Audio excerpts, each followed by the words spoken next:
안녕하세요. 피아니스트 안희모입니다. 예술가의 식탁은요, 장르는 다르지만 다양한 예술 철학을 가진 두 예술가 분들을 모시고 삶과 예술에 대한 다양한 시선을 나누는 자리입니다. 자, 그럼 함께 할 두 예술가 분들을 소개해 드리도록 하겠습니다.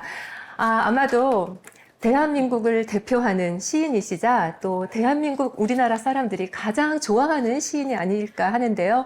정말 따뜻한 감성으로 우리를 시의 세계로 리드하고 계신 선생님이시죠? 나태주 선생님이십니다.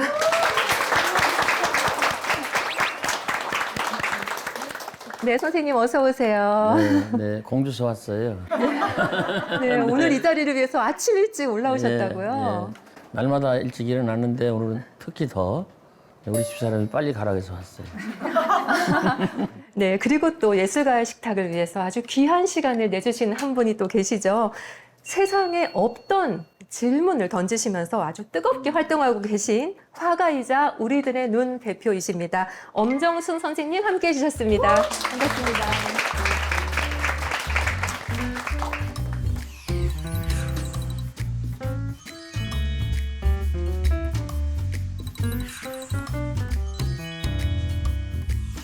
네, 오늘 두 분께서는 예술가의 식탁에서 처음 뵙는 건가요? 네, 사회자 선생님도 이제 처음 봐요.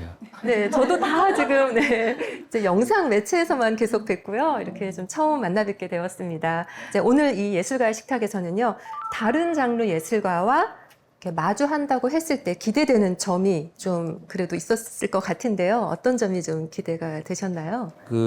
제가 시 쓰잖아요. 근데 시는 굉장히 불리해요. 시각 예술이나 청각 예술에 비해서 굉장히 불리합니다. 그래서 특히 시는 시각이나 청각 또는 다른 예술의 도움을 받아야 돼요. 그래서 일찍이 시화전이라는 것도 바로 그런 거고, 그래서 타 예술, 그러니까 조형이나 이제 청각 예술 이쪽 도움을 받아야 된다고 시인들은 생각합니다. 그렇지 않으면 시는 여러 가지로 분리해서 여기서 다 설명할 수는 없지만은 홀로 쓸 수가 없어요. 저는 제 개인적으로는 네. 항상 좀 시에 눌려 있는 편이에요. 이게 뭐냐면은 저 학교 다닐 때 어떤 선생님이 그러셨어요. 네가 그리고 싶은 거를 일단 단어로 쭉 이어봐라. 근데 정말 한자도 쓰기가 어렵더라고요. 그리고 이제 시라는 거는 굉장히 함축적이고 뭐 군더더기 없이 일단 짧잖아요. 그래서 저희가 이미지를 만드는 그 훈련의 어떤 하나의 방법 중에 시를 많이 읽고 시처럼 이렇게 이미지화 시키는 이런 것들이 저는 개인적으로 경험을 좀 많이 했어요. 그걸 지금 이미지라고 그러시는데 이미지 자체가 이제 상이거든요. 네. 네. 심상. 네. 그래서 시인들은 말 공부도 많이 해야 되지만 그림 공부를 많이 해야 돼요. 그래서 그림을 보고 어떻게 눈에 보이는 것처럼 말을 할 건가? 그리고 노래 공부도 하고 소리 공부를 해야 돼요. 이제 말씀을 듣고 보니까 화가의 엄정순 선생님도 시를 중요하게 생각하시고 또 시인 나태주 선생님도 이미지, 상을 중요하게 생각하시니 두 분이 정말 오늘 굉장히 잘 만나셨다는 생각이 듭니다. 네, 두 분께서 이렇게 각자 다른 장르에서 활동을 하고 계시지만 요건 좀 비슷하다 하는 부분이 있으셨을 것 같아요. 선생님부터 먼저 좀 어떠세요? 네, 서가를 쫙 정리하는데 이 책이 있는 거예요. 근데 이제 여기서 제가 뭐 이렇게 또 포스트잇도 했는데 이게 뭐냐면 이렇게 난초가 있어요. 잠깐 기억하시죠? 난초 화분에 네, 난초 이파리가 이렇게 하나가 푹 허공을 향하여 네, 허공을. 봄을 기댄다. 맞아요. 허공도 살그머니 휘어지면서 난초 이파리를 보듬어 안는다. 그 둘 사이에 사람인 내가 모르는 잔잔한 기쁨의 강물이 흐른다. 와, 제가 잘 갖고 왔죠. 근데 이제 제가 요즘 뭐 오래전부터 저는 어떤 그림을 그리냐면 저는 이렇게 정지돼 있는 상태에는 크게 매력이 없어요. 모든 사물 저는 이제 본다라는 거가 뭘까라는 질문을 가지고 평생 작업을 하는 사람인데 너무 질문이 크잖아요. 그러니까 어떨 때는 되게 숨이 막히기도 하는데 너무 크니까 이 질문에 다가가는 방법이 되게 다양해요. 회화도 하고 조형도 하고 뭐 프로젝트도 하고 뭐 이렇게 하는데 그 중에 이제 제가 가장 오랫동안 써먹는 그 회화의 장르 중에 이렇게 새가 날아다니는 것 같은 게 있어요. 근데 그냥 화면이 여백이 더 많고 새는 마치 그냥 하나의 이렇게 흔적처럼 쑥쑥 가는데 그럴 때 제가 그 여백과 새의 움직임의 둘의 관계를 대화라고 생각하거든요. 근데 그 대화가 이게 주파수가 틀리니까 나는 못 듣는 거예요. 그래서 그 제목이 들리지 않는 속삭임이에요. 그러니까 이 허공을 위해서 얘네 움직임이 있다고 이제 생각을 했었거든요. 근데 이 시를 딱 보는 순간 이 같이 움직이고 제가 여기서 어머 이렇게 했던 거는 있죠. 그들 사이에 사람인 내가 모르는. 저는 항상 제가 모르는 주파수로 이들이 작업을 한다고 생각해서 그 허공 선생님 표현하신 허공 제가 얘기하는 여백 선생님이 여기서 보듬는다는 표현을 쓰셨는데 저는 그냥 같이 움직인다고 생각했었어요. 근데 이제 그게 이렇게 시어로 된 걸 보고서 오늘 꼭 이거 말씀드려야지. 엄생 그 해석이 참 좋으시네요. 사실은 그때 제가 이제 상당히 사는 게 곤곤했어요. 네. 피곤하고 피곤했다는 뜻이 곤곤하다는 뜻인데 저희 집 가난한 아파트 창 쪽에 그냥 기르다만 아파트 그 창변에 난초 화분이 그냥 후줄근한 난초 화분이 하나 있었어요. 그 화분을 자다가 깨서 이렇게 쳐다보니까 우리가 이렇잖아요. 허공, 그 빈 공간, 우리 없다고 생각하거든요. 근데 빈 공간이 없으면 내가 이렇게 못해요. 다시 말씀드릴게요. 이것도 빈 공간이 있어서 하는 거예요. 네. 이것도. 이 공간이 비었잖아요. 네. 그 전까지만 해도 공간은 없다. 그랬더니 나중에 그때 생각해 보니까 문득 공간은 있는 거다. 공간이 있어서 내가 사는 거다. 그러니까 이 난초 화분에 대해서 이파리에 대해서 공간이 배려했기 때문에 나눠 가졌기 때문에 이렇게 휘어질 수 있다. 그 생각하니까 약간 소름이 끼치더라고요. 진짜 좋은 시는요 다 상생력이 돼 있어요. 지금 말씀하신 대화, 소통. 누가 그런 시 썼죠. 자세히 보아야 하니까 예쁘다. 오래 보아야 사랑스럽다. 그것도 대화이고 소통입니다. 누가 썼나 모르겠다. 이 두 분의 말씀을 듣고 보니까 예술가의 식탁이 정말 이런 대화와 소통, 그리고 공감을 할 수 있게 마련해준, 그런 걸 마련해주는 자리인 것 같고요. 제가 이 예술가의 보이스에 출연하신 엄정순 선생님의 영상을 봤거든요. 그런데 깜짝 놀랐어요. 어떻게 이런 생각을 하셨으며, 그리고 어떻게 이렇게 표현하실 수 있었을까. 그래서 저는 좀 충격을 많이 받았거든요.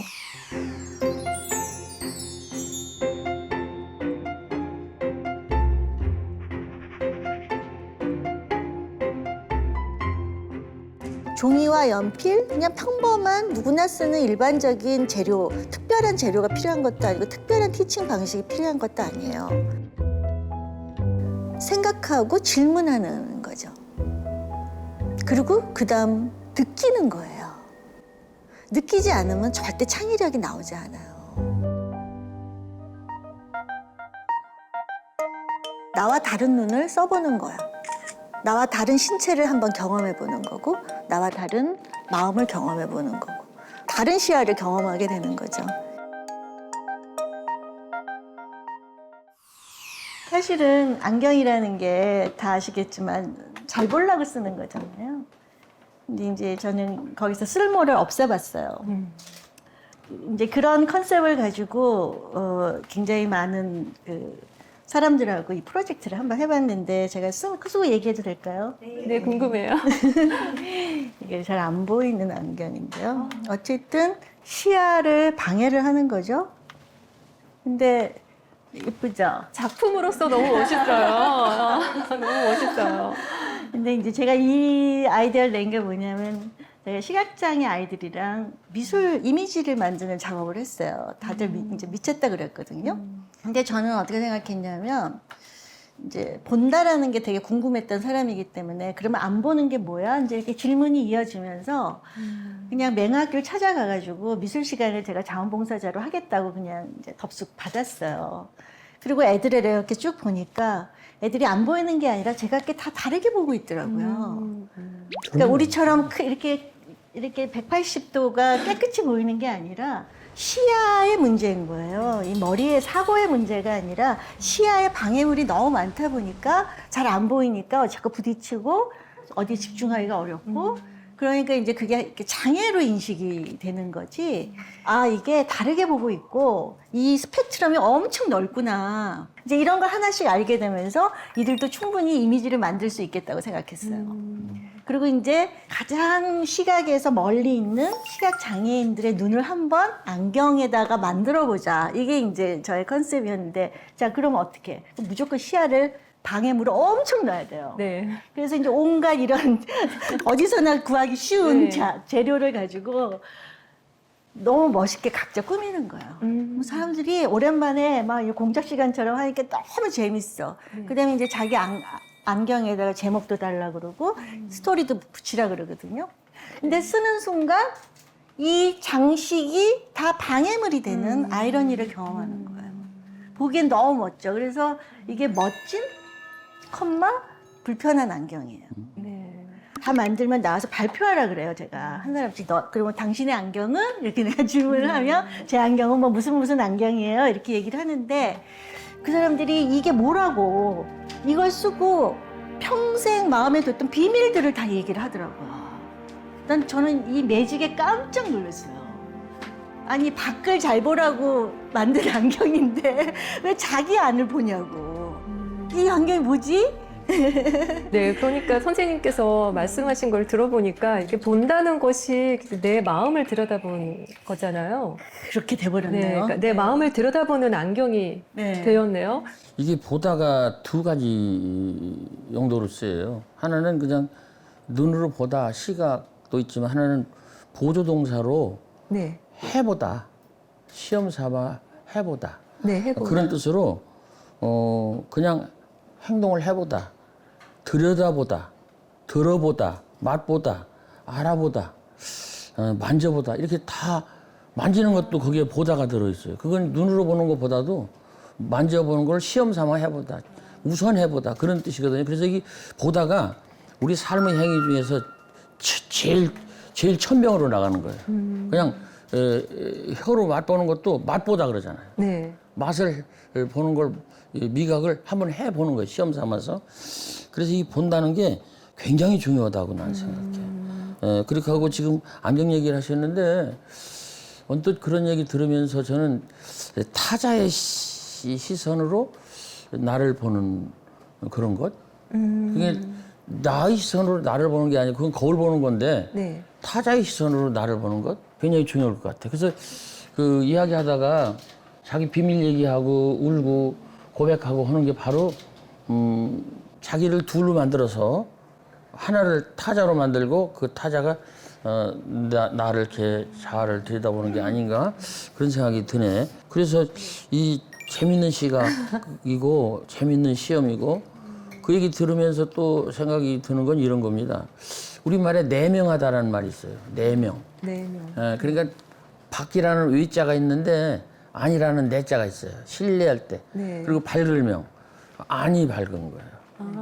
근데 보통 현명하고 좀 행복하고 만족감, 자존감이 높은 사람은요, 대부분 내명한 사람이에요. 그게 밖으로 밝은 게 아니라 안으로 똑똑하고 안으로 밝은 거예요. 그래서 자기가 자기를 아는 거예요. 자기가 자기를 들여다보고, 그래서 염 선생님 아까 그 불편한 안경이 네. 결국은 끝에 가서는 밝은 안경이 될 거다라는 생각이 듭니다. 네. 본다는 것이 무엇인가라는 질문에 지금 우리가 해답을 찾아가는 과정이 필요할 것 같아요. 즉 계속 본다는 이야기를 하고 있는데요. 이렇게 다양한 매체에서 다양한 활동을 하시면서 본다는 것에 대한 많은 생각을 하셨을 것 같아요. 사실 본다라는 말이 굉장히 뭐라고 설명하기가 복잡한 단어잖아요. 어떻게 생각하세요? 뭐 나는 누구야, 뭐 인생은 뭐야, 이런 큰 것처럼 엄청 큰 질문이죠. 네. 그리고 우리 거의 24시간 깨어서 보고 있는데, 저도 이 질문의 시작이 어딘가를 보면 굉장히 어렸을 때부터 이런 보는 거에 대한 약간의 그 다른 사람과의 차이점? 그래서 내가 본 거에 대해서 얘기하면 그렇지 않아라는 거 같은 뭐 그런 보는 거에서 오는 여러 가지 그 사회적 충돌 같은 것 때문에 이제 이런 질문이 생겼던 것 같긴 한데요. 한마디로 얘기하기 너무 어려운 큰 질문이죠. 너무나 큰 네, 개념이죠. 네, 네. 네. 그래서 평생 같이 가는 질문이죠. 본다라는 것은 관찰이죠. 아, 관찰이에요.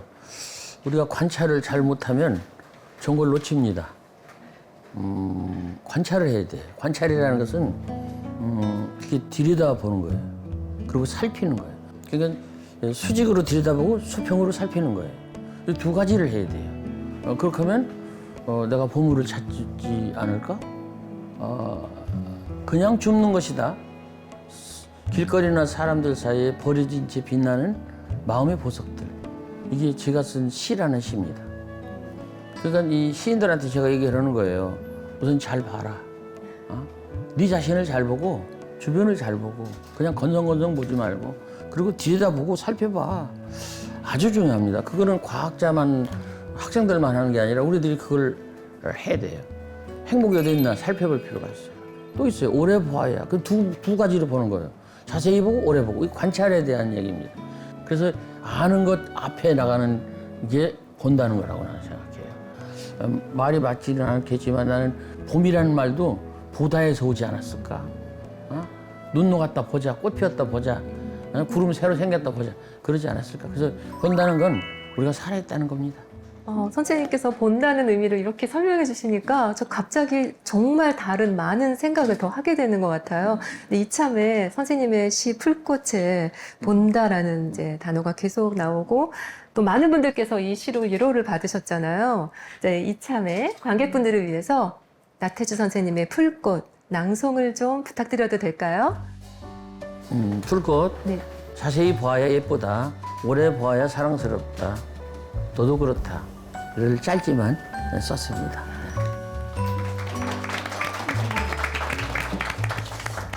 저 거기다가 제 경험을 조금 얘기하면 뭔가 그리기 위해서 결과물을 내기 위해서 보여주기 위해서 막 보려고 눈을 크게 뜨고 막 이제 애썼던 것 같은데 어느 순간에는 이게 전도가 돼서 보기 위해서 그리는 것 같다는 생각도 한 적이 있어요. 네, 그래서 지금은 약간 그런 쪽으로 더 제가 작업이 집중되고 있는 것 같아요.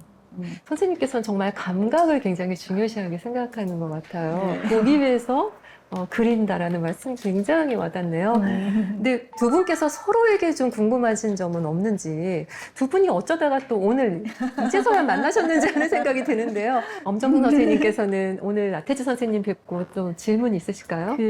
이제 보다 뭐 오래 보다 뭐 천천히 보다 뭐 이제 이 정말 유명한 그 시구가 있잖아요. 사실은 이게 작가가 글 쓰는 태도이기도 하고 한편으로 관객한테 이런 자세를 좀 취해줘 하는 그런 얘기라고도 전 생각이 들었어요. 그렇죠. 이렇게 이제 전시할 때 사람을 관객을 이렇게 유심히 관찰해 보면 정말 휙휙휙 하시잖아요. 특히 학생들은 앞에 아이 어깨만 보고 간대요. 일본 가갖고 광룡산가에 가서 일본 사람들이 1호 그 국보라고 했던 그 나무로 된 그 신라에서 갔다는 그 관음상, 부처님상, 그걸 보고 진짜 놀랐어요. 크지도 않아요, 관음상이. 그닥 크지도 않아요. 저도 키도 작은데, 제가 봐도 밑으로 보여요. 크지 않아요. 근데 유리상자 속에 있더라고요. 보니까 이 관음상이 상당히 근심스러운 표정으로 하고 있어요. 아니, 왜 저 양반이 저렇게 우울하게 있지? 그러고서 딱 요렇게 쳐다봤어요, 요렇게. 그러니까 요렇게 보다가 요렇게 고개를 좀 돌려서 보니까 얼굴이 밝아지더라고요. 더 봤어요, 더. 그랬더니 더 밝아지더라고요. 그래서 내가 땅바닥에 주저앉았어요. 그랬더니 이분이 웃더라고요. 그래서 저는 알았어요. 이분은 무릎 꿇고 무너졌을 때 무엇인가를 막 간절히 기도하고 나 큰일 났어요. 살려주세요. 그때 웃어서 주시는 분이더라고요. 그래서 일단은 어떻게 보느냐, 어떤 자세로 보느냐, 그게 참 중요하다. 이렇게 본다는 것에 그 개념의 확장까지 지금 들어보니까 정말 너무 좋은 시간인 것 같습니다. 네, 오늘 이렇게 두 분의 만남을 보시기 위해서 많은 관객분들께서 정말 어렵게 신청하시고 이 자리에 앉아 계시거든요. 아마 관객분들께서도 이 두 예술가분들께 드리고 싶은, 질문하고 싶은 것들이 많으실 것 같아요. 안녕하세요. 저 엄정순 작가님께 질문 드릴게요.